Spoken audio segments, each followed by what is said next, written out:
जो अवैध वोटर हैं उनके वोट अगर कट जाएंगे तो किसको क्या दिक्कत होनी चाहिए? ये क्यों चाहते हो कि जो 60-70 लाख लोग या तो मृत हैं, अब इस दुनिया में नहीं है, भूतों से वोट डुलवाने की इच्छा क्यों है? वही वोट लेकर के तो 37 सांसद हैं। तीसरी बड़ी पार्टी है समाजवादी पार्टी। कि सफाई के विरोध में पॉलिटिकल पार्टियां इस स्तर पर हैं कि वो सुप्रीम कोर्ट जा रही हैं, राज्य में पैदल मार्च निकल रहा है। अपने समय को याद नहीं कर रहे हैं, इनके समय में क्या होता था। आज इन्हें बड़ी चिंता है महिलाओं की, आज इन्हें बड़ी चिंता है बच्चों की, आज इन्हें बड़ी चिंता है युवाओं की। कि पाकिस्तान को गलत दिखाया, बुरा दिखाया, गंदा दिखाया, तो इसमें दर्द पाकिस्तान को होगा कि आपको क्यों हो रहा है? आपके कौन है वहाँ? पाकिस्तान में कोई छूट गए हैं? भारत में हर किसी को बोलने का अधिकार है, लेकिन वो बोलते बोलते अगर आप कुछ ऐसा बोल जाएंगे जो देश के विरुद्ध है तो फिर अब समय बदल गया है। अब वो पहले वाली बात नहीं है। तो दूसरे वाले अगर राम मंदिर पे ध्वजारोहण हुआ उसके बारे में वीडियो बना देते हैं तो कहते हैं देखिए ये भी हिंदू हो गए, ये पत्रकार हिंदू हो गए। आप करें तो सब कुछ अच्छा, दूसरे करें तो फिर गलत। नमस्कार, आप देख रहे हैं डीएनपी इंडिया। मैं हूं प्रकाश ललित और मेरे साथ है मेरे सहयोगी राहुल चौधरी। एसआईआर से इस देश का हर जिम्मेवार नागरिक बेहद खुश है। भाई, घर की सफाई सबको अच्छी लगती है। हमारे आपके घरों में रोज झाड़ू पोछा होता है, तो क्या होता है, जो धूल, गंदगी, कीचड़ या जो भी कुछ है जो घर में नहीं होना चाहिए वो सफाई में बाहर हो जाती है। घर की सफाई रोज इसीलिए होती है। अब चूंकि इस देश की आबादी बहुत ज़्यादा है तो एसआईआर रोज रोज नहीं हो सकता है, लेकिन कुछ सालों में तो होना ही चाहिए। और ये भी जैसे हम आप घर साफ करते हैं वैसे ही देश की सफाई के लिए ज़रूरी है। लेकिन कुछ पॉलिटिकल पार्टियों को ये सफाई बहुत बुरी लग रही है। अब बुरी किनको लग रही है? जिनको इस गंदगी में रहने की या तो आदत हो गई है या फिर वो ये चाहते हैं कि इस गंदगी के साथ हमारे आपके रहने की भी आदत लग जाए। एसआईआर में अलग अलग राज्यों में बवाल हुआ।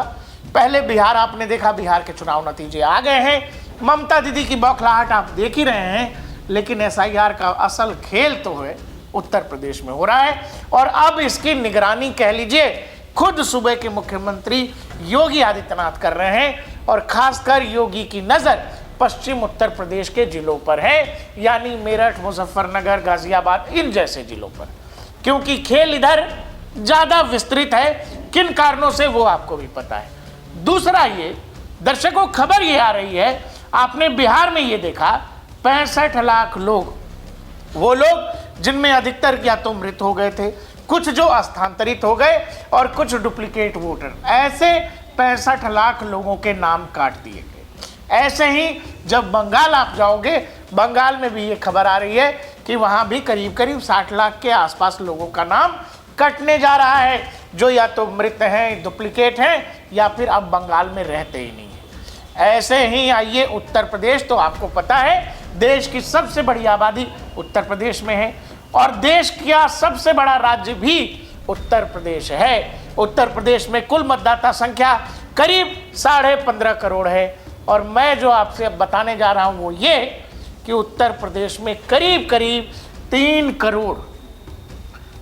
करोड़ ऐसे नाम हैं जिनमें अधिकतर लोगों की या तो मृत्यु हो गई है, जो अब इस दुनिया में नहीं है। 1.5 करोड़ के आसपास लोग स्थानांतरित हो गए हैं और 60-70 लाख के आसपास लोग ऐसे हैं जो डुप्लीकेट हैं या तो हैं नहीं। ये आंकड़ा 3 करोड़ तक जाने की संभावना है। हमारे साथ राहुल जी हैं। आपको पता है उत्तर प्रदेश में लगातार यही कहा जा रहा है, नहीं होने देंगे, नहीं होने देंगे, नहीं होने देंगे। और आज तो यानी जिस समय हम वीडियो कर रहे हैं, देश की संसद में एसआईआर पर बहस भी है। राहुल जी, 3 करोड़ तो बहुत बड़ा नंबर है। देखिए, जिस तरीके से उत्तर प्रदेश भाई बड़ा है, जनसंख्या के हिसाब से भी है, सबसे ज़्यादा लोकसभा के सांसद यहीं से चुन करके आते हैं और विधानसभा सीटें भी यहीं पर ज़्यादा हैं। अब दिक्कत किसको है? दिक्कत प्रकाश जी, जो हम पहले दिन से कह रहे हैं, उन्हीं लोगों को दिक्कत है जो इस देश की जनता को मूर्ख बनाते हैं।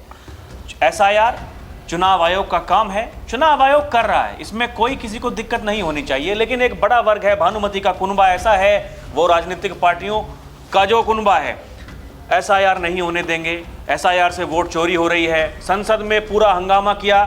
हालांकि एसआईआर क्योंकि चुनाव आयोग करा रहा है, सरकार का ये कहना था कि हम इस पर कैसे बहस करेंगे, चर्चा कैसे करेंगे।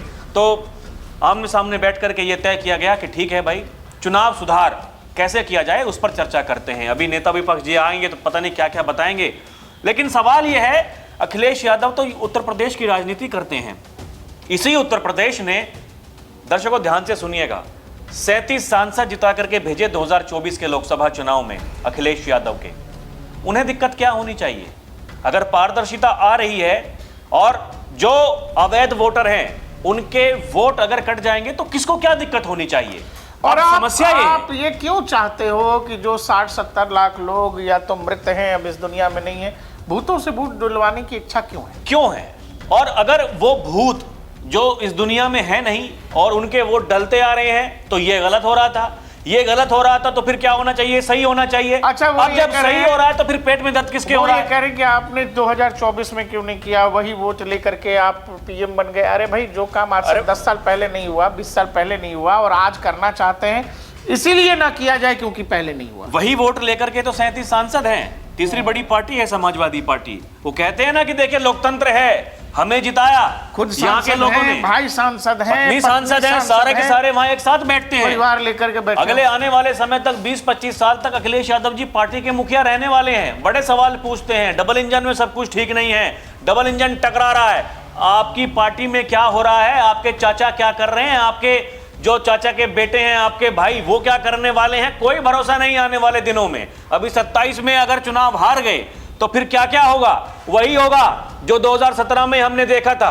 जिस तरीके से पिताजी को मंच पर बेइज्जत किया गया, पार्टी से निकाल दिया, चाचा को, पिताजी को भी। अरे देखिए, पिताजी ने तो कहा, दुनिया ने देखा, पूरी दुनिया ने देख लिया, बेटा ना हो। तो अब बात ये तो पिताजी बोलते भाई, आप देखिए, मुलायम सिंह यादव अपनी राजनीति करते थे, बेटे को विरासत में दे दी। लालू यादव जी राजनीति करते थे, बेटे को विरासत में दे दी। लेकिन बड़ा सवाल यह है कि आपने वो जो वोट आपको मिलते हैं वो MY, उसके अलावा आपने अपने साथ में क्या जोड़ा?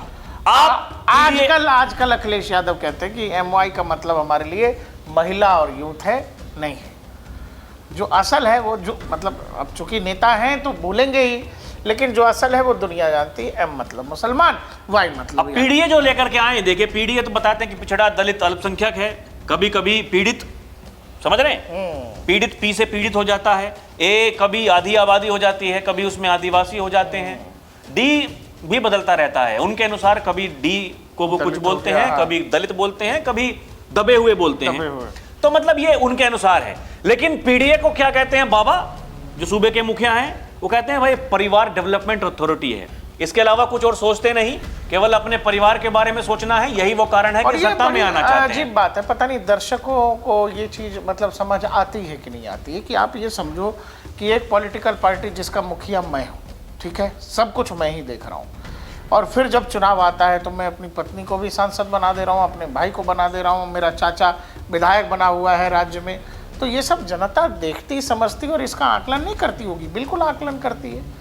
लालू प्रसाद यादव का परिवार वैसे ही बिहार में अगर आप देखें, बेटी सांसद हैं, बेटा विधायक है, दूसरा बेटा भी विधायक था, वो हालांकि परिवार से फिलहाल दूर है, एक और बेटी को चुनाव लड़वाया। अब बेटी ने चुनाव से पहले कहा कि जी हम बाहर हो रहे हैं परिवार से, लोकसभा का चुनाव, रोहिणी आचार्य की मैं बात कर रहा हूँ। तो इस तरह के जो लोग हैं, और फिर कई बार कहा जाता है कि नहीं नहीं परिवारवाद तो हर पॉलिटिकल पार्टी में है।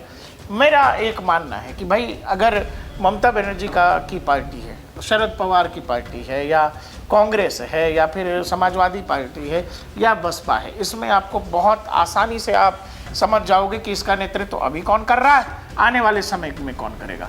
इस देश में एक और पॉलिटिकल पार्टी है बीजेपी। आप ये बता दो कि आज कोई अध्यक्ष है पार्टी का, या आज कोई प्रधानमंत्री है, तो कल को उसी के खानदान का कोई प्रधानमंत्री 2024 से पहले, लोकसभा के चुनाव से पहले पार्टी का अध्यक्ष बदलना था, अभी तक नहीं बदल पाए हैं। क्यों नहीं बदल पाए हैं? क्योंकि कैंडिडेट ही इतने हैं, इतने सारे योग्य उम्मीदवार हैं, और इतनी बड़ी पार्टी है, इतनी बड़ी पार्टी है, उसमें से किसी एक को चुनना है। अब सवाल बड़ा ये है कि उनके सामने कौन है। देखिए ये बड़ी बड़ी बातें करते हैं, खासकर मैं समाजवादी पार्टी की बात करूं, ये अपने समय को याद नहीं कर रहे हैं, इनके समय में क्या होता था। आज इन्हें बड़ी चिंता है महिलाओं की, आज इन्हें बड़ी चिंता है बच्चों की, आज इन्हें बड़ी चिंता है युवाओं की, आज इन्हें बड़ी चिंता है बेरोजगारी की, गरीबी की, महंगाई की। सवाल यह है कि जब आपका समय था तो आपने क्या दे दिया था? उत्तर प्रदेश को आप कहां लेकर के चले गए थे? उत्तर प्रदेश में क्या होता था? और आज जो हो रहा है उसकी तुलना लोग करेंगे कि नहीं करेंगे? 2024 के चुनाव में समाजवादी पार्टी के जितने सांसद बन गए, ये गलतफहमी में बन गए। और इसलिए बन गए क्योंकि 2-3 कलाकार थे चुनाव से पहले, विपक्षी नेता, उन्होंने आकर के कहा देखिए अगर ये चुनाव जीत गए बीजेपी वाले, 400 सीटें आ गई, योगी आदित्यनाथ को हटा देंगे मुख्यमंत्री से। और ये कंफ्यूजन फैला, ये कंफ्यूजन फैलाया गया और इसी का फायदा हुआ। लोगों को लगा अरे भाई ये तो एकदम गलत बात हो जाएगी, अगर मुख्यमंत्री योगी आदित्यनाथ नहीं रहेंगे तो फिर क्या हुआ, बीजेपी को हरवा दिया और बता दिया उनको हटाओगे तो फिर हम ये कर देंगे आपके साथ में। बड़ी चर्चाएं ये चलती हैं, देखिए ये बहुत सारे, क्योंकि बीजेपी के अंदर भी कलाकार हैं, अपने आप को बड़ा नेता मानते हैं, वो ये कहते हैं अरे देखिए हमको बनाया जाए मुख्यमंत्री, हम करके दिखाएंगे। अरे पहले क्या कर लिया था आपने, आप तो लंबे समय से प्रदेश की राजनीति करते हैं, अपना योगी आदित्यनाथ तो सांसद थे, मतलब अपने लोकसभा क्षेत्र में हार जा रहे हैं, अपनी विधानसभा जो उनके क्षेत्र की है वो हरवा दे रहे हैं। और ये 2017 के बाद में प्रकाश जी, उस समय तो देखिए ये पता नहीं था कि चुनाव जीतने के बाद में योगी आदित्यनाथ मुख्यमंत्री बनेंगे। 2022 में तो पता लग गया था कि योगी आदित्यनाथ के चेहरे पर चुनाव लड़ रहे हैं, मुख्यमंत्री वही बनेंगे।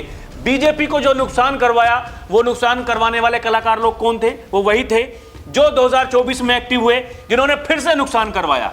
अब पार्टी आलाकमान और योगी आदित्यनाथ वो एक दूसरे के बारे में क्या सोचते हैं, दर्शकों जाइए सोशल मीडिया पर जाकर के आप देख लीजिए किस तरीके से वो बात करते हैं और किस तरीके से उनके बारे में वो बात करते हैं। कंफ्यूजन कहीं है नहीं, 27 का चुनाव योगी आदित्यनाथ के चेहरे पर ही होगा। योगी आदित्यनाथ, और अगर जैसा अभी चल रहा है, अभी जो चल रहा है दर्शकों, हम अभी की बात कर रहे हैं वर्तमान की, इसके अनुसार बड़ी जीत बीजेपी उत्तर प्रदेश में एक और दर्ज करने वाली है। कि बिहार का एसआईआर देखिए, बिहार के एसआईआर में 65 लाख लोग, बंगाल में हो रहा है, वहां भी लाखों लोगों के नाम कटेंगे।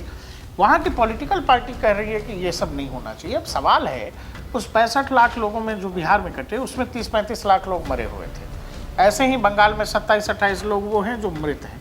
अब सवाल है कि सफाई के विरोध में पॉलिटिकल पार्टियां इस स्तर पर हैं कि वो सुप्रीम कोर्ट जा रही हैं, राज्य में पैदल मार्च निकल रहा है, तो आप ये समझिएगा कि इस मरे हुए वोटर से आखिर क्या कोई फायदा है देश के लोकतंत्र को? क्या देश का लोकतंत्र मजबूत हो रहा है, या फिर ये मरे हुए लोगों की आड़ में जिंदा लोग, फर्जी लोग जाके किसी खास पॉलिटिकल पार्टी के समर्थन में वोट कर देते हैं? बिल्कुल। और उन्हीं के बचाव के लिए एन केन प्रकारेण सब तरह का ड्रामा हो रहा है।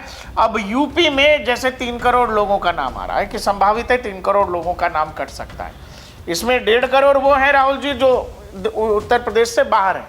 60 से 70 लाख का आंकड़ा वो है जो मृत है।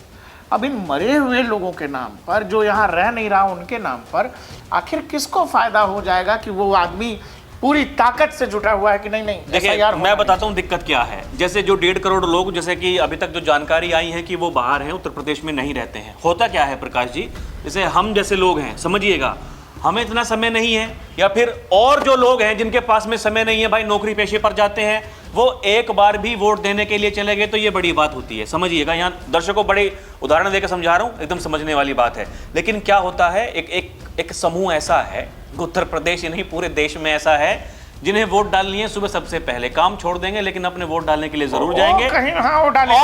और वो डालने के पीछे ऐसा नहीं लोकतंत्र मजबूत करना ना। हाँ, अगर बाहर भी होंगे उत्तर प्रदेश से, अगर बाहर भी होंगे तो फिर वोट डालने के लिए स्पेशल आएंगे यहाँ पर कि भैया हमें यहाँ पर वोट डालनी है, कल को फिर वहां वोट डालनी होगी, जा करके वहां भी डाल देंगे। अभी देखिए जो वैवाहिक महिला हैं जिनकी शादी हो चुकी है, उनकी वोट पहले उनके घरों में भी थी और उनकी वोट अब जब ससुराल में भी बन गई है, तो क्या हो रहा है दर्शकों, एसआईआर जो हो रहा है कि अगर ससुराल में वोट बनी है तो फिर उनसे ये पूछा जा रहा है कि आपकी पहली वोट कहाँ पे थी, कि जी हाँ थी, तो फिर दिखाइए वोटर आईडी कार्ड, कि जी वहीं पे है, अच्छा व्हाट्सएप पे मंगा लीजिए, पिताजी का भी वोटर आईडी कार्ड मंगाइए, ठीक है, फॉर्म भर दिया, वहां का वोट कट गया, यहाँ का वोट बन गया, मतलब 2 जगह अगर वोट थी तो एक जगह का कट गया, एक जगह बच गया।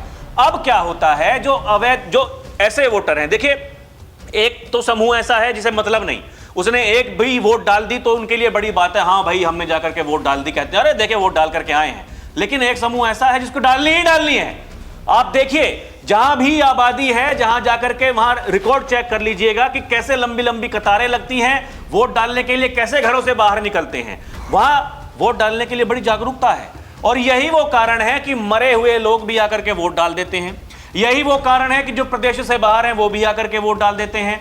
अब जब ये जो समस्या है, इस समस्या का निवारण हो रहा है, तो फिर पेट में दर्द किसके हो रहा है? बीजेपी के नेता तो एक भी ये नहीं कह रहे होंगे, या फिर एनडीए के जो घटक दल हैं, एक भी नेता किसी का बयान बताइए कोई ये कह रहा है कि एसआईआर गलत हो रहा है? कौन कह रहा है एसआईआर गलत हो रहा है? वो ये भी कह रहे हैं, उनका आरोप ये भी है कि हमारे समर्थकों के नाम जानबूझकर लिस्ट से हटाए जा रहे हैं। अरे तो फिर बीएलए आप पे क्या काम कर रहे हैं? बिहार में क्या काम कर रहे थे?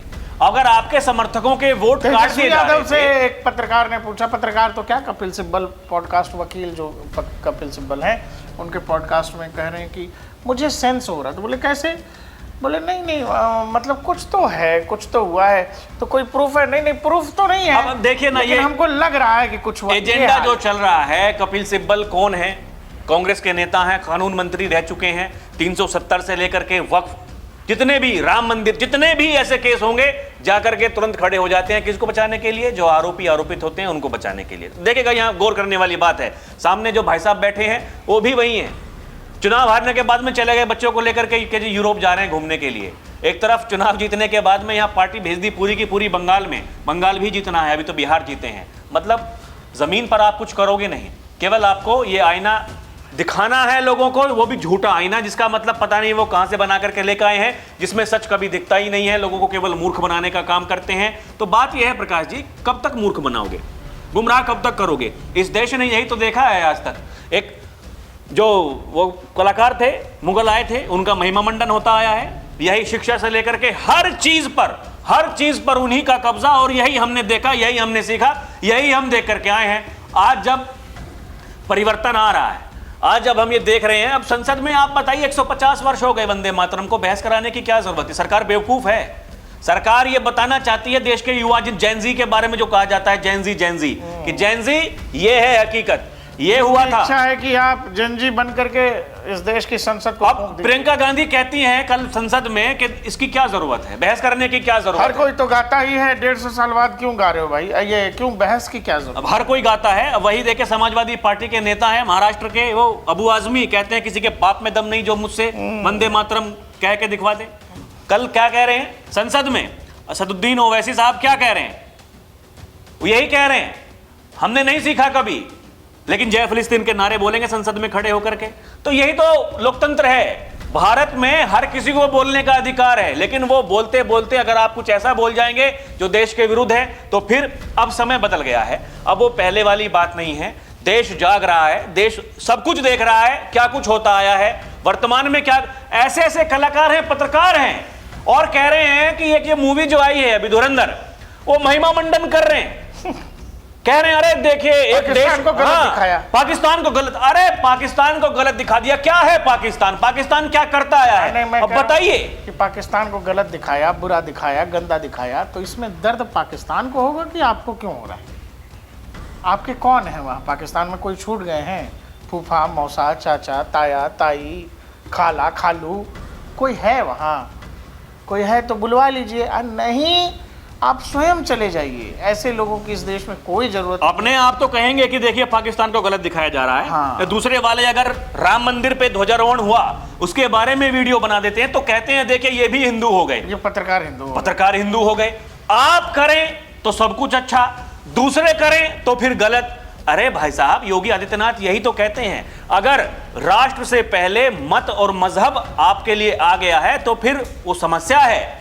उस मानसिकता का इलाज होना बहुत जरूरी है। राष्ट्र प्रथम होना चाहिए, राष्ट्र की बात ही प्रथम होनी चाहिए, और मत, मजहब, आपकी जात, ये सब कुछ बाद में आती है। देश सबसे पहले है, देश सबसे पहले है। और इस देश में रहने वाले जो लोग हैं, जो इस देश के हैं, असल में हैं, इस देश के संसाधनों पर उन्हीं का हक होना चाहिए। इस देश की वोटर लिस्ट में उन्हीं का नाम होना चाहिए, घुसपैठियों का नाम नहीं होना चाहिए। अब जब उत्तर प्रदेश में तो योगी आदित्यनाथ ने डिटेंशन सेंटर बना दिए हैं, आदेश दे दिए हैं। बताया जा रहा है दर्शकों 550 सफाई कर्मचारी हैं, गायब हैं। जब लिस्ट मांगी गई और उनसे पूछा गया कि क्या उनकी डिटेल दीजिए, उनका mobile number, Aadhaar number, PAN number. Delhi NCR में है, लखनऊ में काम वाली जो आ रही है, जरा एक बार पूछिएगा, बताएगी आपको। क्या तो हम बंगाल से हैं, नहीं असम के धुबरी से हैं, 2-4 जगह उनको याद रहता है, लेकिन असल में है कहां से? अधिकतर कहां से हैं आपको अपनी आप और यह तो सीधी सी बात है। अगर आप ठीक हैं भाई, अगर आप सच्चे हैं, यहीं के हैं, तो फिर गायब क्यों हो जा रहे हैं? क्या वो कारण है गायब होने का? लड़िए ना, सच्चाई है तो। दर्शकों, कुल मिलाकर बात यह है, 3 करोड़, जी हाँ, अभी तो 65 लाख पे भूत भाग रहे थे बिहार में, 60 लाख पे बुखार लगा हुआ है ममता बनर्जी को कि भूतों का नाम मत काटिए महोदय।